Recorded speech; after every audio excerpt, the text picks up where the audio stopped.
Larry வாயிலிருந்து ஈஸியாலாம் ஒன்றும் வெளியில் வரல. போலீஸ் எவ்வளோ கஷ்டப்பட்டு அதை கொண்டு வந்தாங்கன்றதையும் இந்த வீடியோவில் சொல்கிறேன். வாங்க வீடியோக்குள்ள போகலாம்.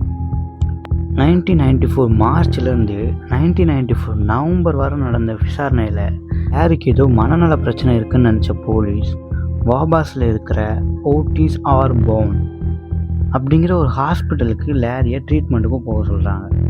லேரி மென்டலி அன்ஸ்டேபிள் மாதிரி நடந்துட்டு இருந்திருக்காரு. எனக்கு அப்படிலாம் தோணலை.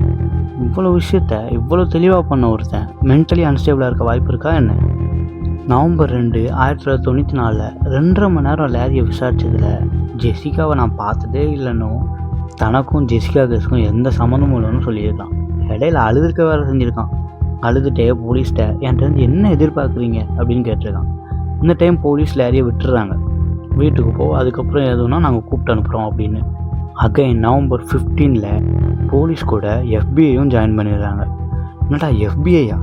எஃபிஐ பார்க்குற அளவுக்கு இது அவ்வளோ பெரிய கேஸான்னு கேட்டால் ஆமாம், இது பெரிய கேஸ் தான்.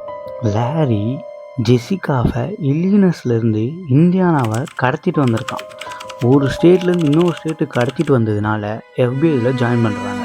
இல்லை எஃபிஐ போலிகிராஃபி டெஸ்ட் எடுக்கலான்னு கேட்டால் அதுக்கு லேரி நோ சொல்லியிருக்காரு. போலிகிராஃபினா இந்த உண்மையை சொல்கிறத கண்டுபிடிக்க ஒரு மிஷின் வச்சுருப்பாங்கல்ல, ஹார்ட் பீட்டு, நம்மளோட பிளட் ப்ரெஷரு, இதெல்லாம் வச்சு நம்ம உண்மையை சொல்கிறோமா இல்லையா அப்படிங்கிறத ஒரு மிஷின் கரெக்டாக சொல்லும்.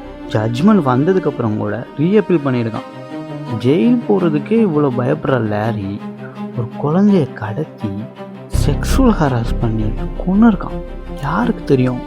ரீஷியா கேஸில் கூட லேரி சம்மந்தப்பட்டிருக்கலாம்.